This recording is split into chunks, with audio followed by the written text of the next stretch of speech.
What's up, guys? On today's episode, how to fix one of the more annoying things about the Chevy ZR2. So this truck has a 3.5 inch wider track width than a standard Colorado, and Chevy really didn't give you any sort of protection for the doors and the door handles and that sort of stuff. So what ends up going on is anything that's thrown off the tires, meaning mud, rain, water, whatever, ends up all over the doors, all over the door handles, and then you're grabbing that and then getting in your truck, grabbing the steering wheel, and you can see how that's a problem when it's covered in mud, roadkill, you know, whatever happens to splatter all over the side of your truck. If you actually go look at a Raptor has running boards on it, and those running boards do offer some level of protection for the doors, the door handles, and that sort of stuff. These rock sliders on these ZR2s, not quite so much. So what I did was I went out and bought a set of RokBlokz mud flaps. There's really only a few companies that make ZR2 specific mud flaps. One of them is RokBlokz. I know WeatherTech makes a set. I'm sure there's all sorts of sets out there, but I kind of like the way the RokBlokz looked, so I went ahead and installed them. So I'm going to take you guys into the shop, get the truck up in the air, and I'm going to show you how these things go on, how to install them. This is what you get with them. They run you about 150 bucks. Most importantly, you get a RokBlokz decal, a couple packs of stainless steel hardware,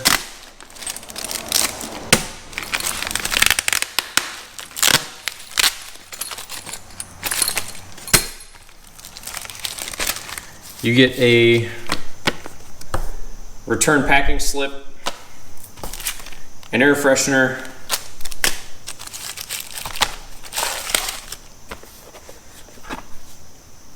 the mud flaps, obviously,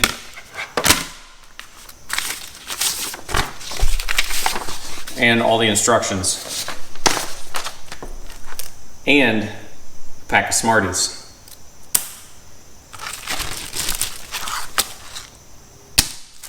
So these things will run you about 150 bucks. Seem to be good quality. The thing is, they're nice and flexible. So if you guys do off-roading with your truck, like you should if you own a ZR2, they will bend out of the way of any obstacles you come across. So I like the way these look a little bit better. I know the way they look isn't for everybody. All right, so just for the sake of the video, I went ahead and took the wheel and tire off, got the vehicle jacked up, just so you guys can see what I'm actually doing in here, because if I leave the wheel on here, there's no way to get the camera in here. You're gonna be staring at my back the whole time. It's gonna look like crap. So I'm taking the wheel and tire off, I'm jacking the vehicle up. You guys don't have to do this. To get to some of these fasteners between the wheel and the fender, I'll link a like a low profile ratchet down in the description for you guys. It'll come with, you know, a Phillips head, Torx head, you know, standard size sockets and that sort of stuff. RokBlokz does sell one on their website, but the one I'm going to link for you is going to be cheaper, and it's going to have a lot more bits in it, basically. All right, first thing we're going to do is you're going to take a T15 Torx bit. You're going to remove this bolt and this bolt out of the fender flare into the fender. So the next step for the front is going to be, you're going to have two brackets. One is going to go here on the inside like that. The other one is going to go here. So the larger one goes toward the outside, the smaller one goes on the bottom. Those are going to get held in place with the factory bolt.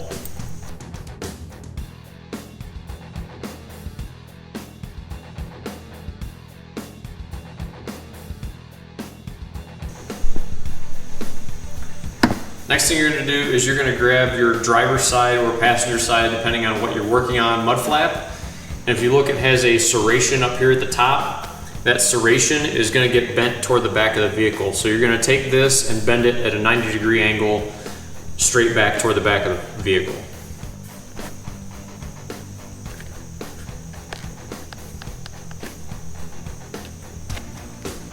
So it's going to look something like that when you're done.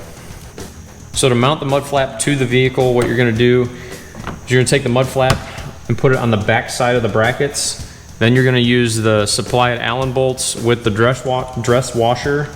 The dress washer is going to go on the outside like that. What I did was I put a couple of these in just to hold the flap in place. Like that. And then finally what you're going to do is this plate that they give you, this piece of plastic, actually sandwiches in between. So that goes like that, and then you're going to secure everything with nuts.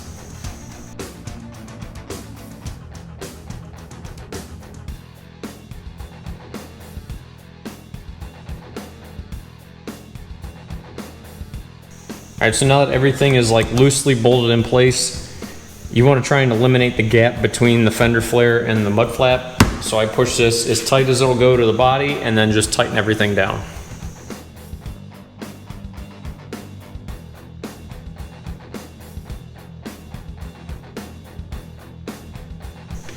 So that's all there is for the front. There ain't really a whole lot to it. Alright, so the install on the rear is a little bit more involved than what it is on the front. I'm not going to say, I shouldn't say it's more involved, but it's much more confusing.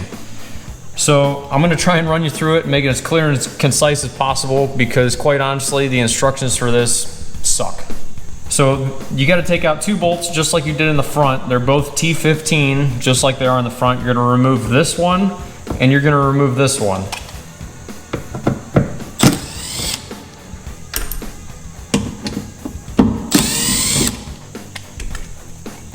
This one you are not going to reuse. So if you come around to the back side, there's a clip that actually clips the insert that the threads go into the body of the truck. You need to remove this clip and reinstall one that they give you in the hardware. Alright, so once you have the stock thread insert removed, you need to go ahead and insert the one that comes with the hardware. They say right in the hardware that it goes in hard, and as you can see, it is much bigger than the factory piece. So it will go in there. My recommendation is you can push it straight in right through the fender liner just like that, but I wouldn't do that, because if you ever have to take the fender liner out, then you have to try and dig this insert out. So I put this in behind the fender liner into the metal.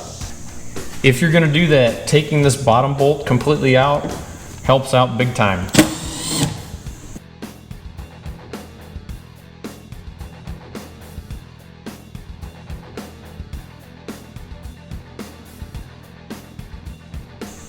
So once you have your thread insert put in, you want to go ahead and grab this weird looking piece in the parts kit. And what this piece is going to do, it's going to go between the fender liner and the metal. So it's actually going to go pull this back, and it's going to go in there something like that. Now if this is in there correctly, this hole should line up with that thread insert that you just put in. So what you're going to do is you're going to take the long screw out of the hardware. That's going to go through hole B in the mud flap. Now what's frustrating about these mud flaps, from my perspective, is they labeled the wrong side. So this side where the bolts go through, nothing's labeled. The side where you can't see it, they labeled everything. So it really doesn't help you when you go read their instructions and they say use X piece of hardware for hole B, and you can't identify hole B. So when you go ahead and mount the mud flap through this panel, what you're going to do is you're going to push this screw all the way through into that thread insert you put in the fender, and then this 10mm spacer is actually going to go behind the original bracket you put in. So between this spacer is going to go between this and the fender liner.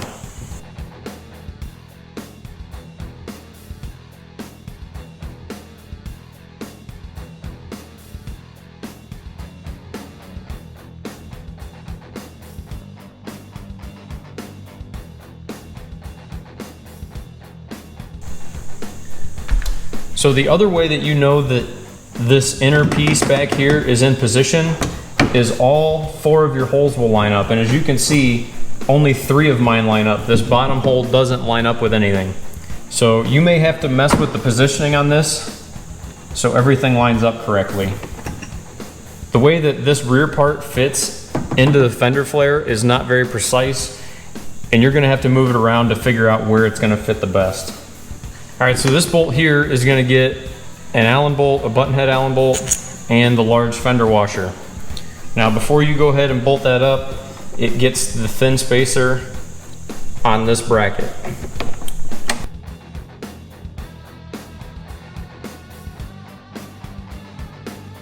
This one in this bottom corner is going to be the same way. There's no spacer on this one, just a fender washer and a button head Allen bolt. All right, so your last bolt is going to be the factory bolt that you're going to reuse, but you are going to put a small fender washer behind the original hardware. Sort of like before, you want to make sure everything is nice and level the way you want it before you tighten anything down. So take your time, get everything in position how you want it, and then tighten everything down.